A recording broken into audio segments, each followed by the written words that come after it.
Today, CBS 8 is working for kids alongside Rady Children's to start a brand new program at the hospital that will pair child care specialists with highly trained therapy dogs to enhance the care experience for all of the children that they serve at Rady's. You can call 1-800-258-0007 right now to make a donation, or you can make a monthly gift of $19 or more and become a hero for local kids.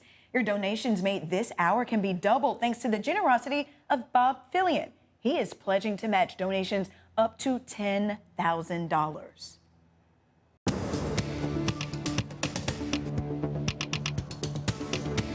On to the news. New tonight, the first real heat wave of the year hitting our mountains and deserts hard with an excessive heat warning in place. Good evening and thank you for joining us. I'm Carlo Cicchetto. And I'm Kirsten Holmes, in tonight for Marcella Lee. CBS 8's Brian White is in Borrego Springs, where the heat was out in full force. It is a hot one out here for sure. It is absolutely sweltering and you can really feel it. Now, I wanted to check in with people around here about how they're dealing with these temperatures. It's terrible hot. So I had to go all the way out here to get ice. And I needed ice. It melts so fast. People here in Borrego Springs feeling these high temps arriving a little early this year. It's too soon for this, but we love it here. It's awesome, and we have a pool we can go to. Pam Sherrill's lived here for 20 years. She shared her secrets on how to stay cool. You stay in. You just stay in and make sure your air is good on your car, and you stay hydrated. And keep your pets in the house. With temperatures soaring over 100 degrees, reaching as high as 105 by late afternoon, it was a scorcher. But for some of the locals, they're not fazed by it. When you're living out here, you get used to the heat, and it is a little early.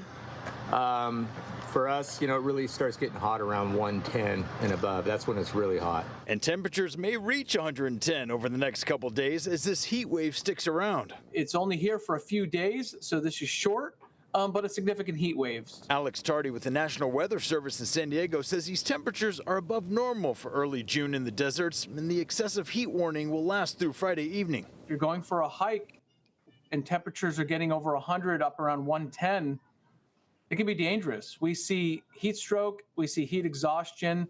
I also checked in with State Park interpreter Julie McClanahan at Anza Borrego Desert State Park. She says if you want to go hiking in temps like these, it's best to go early morning. Plenty of water, loose, light clothing, definitely a hat, sunscreen.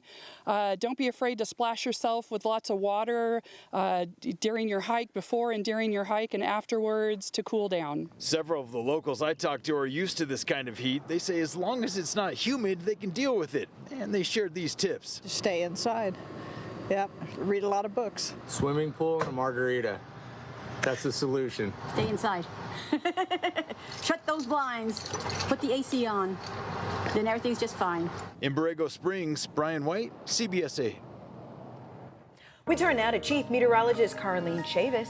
She joins us early for a first look at how things are looking out there right now. Carlene. Yeah, we are talking about that heat. I like that whole by the pool with the margarita, but make sure you're also drinking plenty of water. Now, we are talking about an excessive heat warning that is in effect for the desert. Now, the temperatures have been warmer than usual across the mountains, but that is not where we have the alert. It is for the desert, and then west of the mountains, you are seeing temperatures that are more so on the mild side. They're actually close to seasonal with our daytime highs. 106 degrees right now for Borrego Springs. 107 was the high today. We are still talking about that heat all the way into Friday in the afternoon hours. So tomorrow, 110 looks to be the high for Borrego Springs. We are seeing that right there for the desert and extending in towards the Salton Sea and also portions of Imperial County, as you are talking about the heat for Thursday as well as Friday. We will go ahead and take a look at your complete forecast coming up. Kirsten.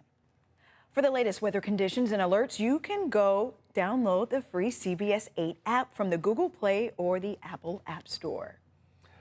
San Diego-founded Rubio's is filing for bankruptcy. The filing comes after the abrupt closures of dozens of what the company called underperforming locations across California, including 13 in San Diego. In a statement, Rubio said it's the result of rising business costs. 86 stores in California, Arizona, and Nevada will stay open. Rubio says it believes the best path forward is through a court-supervised sale process. That is expected to be completed within 75 days. Mayor Todd Gloria's plan to lease an empty commercial building in Middletown and convert it into a homeless shelter That plan is facing a funding hurdle. The mayor introduced the plan in April, and right now, Stephen Whitburn is the only council member who supports the plan. He's willing to fully fund the $1.9 million needed to run the shelter out of the city budget. But Councilmember Henry Foster and Council President Sean Elo Rivera would rather see more money go to the Housing Commission. We do need more shelter beds, and just because we need more shelter beds doesn't mean that we should accept any deal. Meantime, we wanted to see if the mayor's office is worried that the shelter may not be funded this year. A spokesperson told us, quote, "The budget is not finalized until it is voted on and signed." Tonight, San Diego Mayor Todd Gloria is asking the city council to pass his fiscal year 2025 budget. It includes $88 million that's set aside for stormwater infrastructure. Mayor Gloria says the city has also secured $700 million in federal funding for the same thing. Today, we asked Mayor Gloria what he has to say to the January flood victims. We are doing all that we can to try and invest in upgrading our infrastructure in these historically underserved communities. These are neighborhoods that are in excess of 100 years old, but they're still being serviced by 100-year-old infrastructure. We need to upgrade and improve them.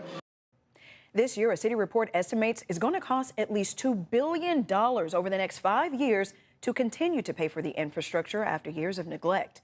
The budget goes to a full council for a vote next week.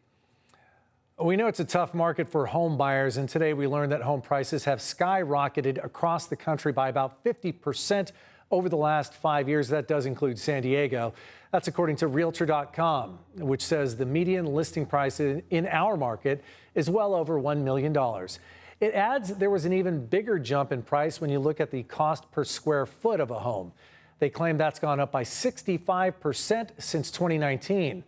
Realtors we talked to say that means your money isn't going as far as it once did.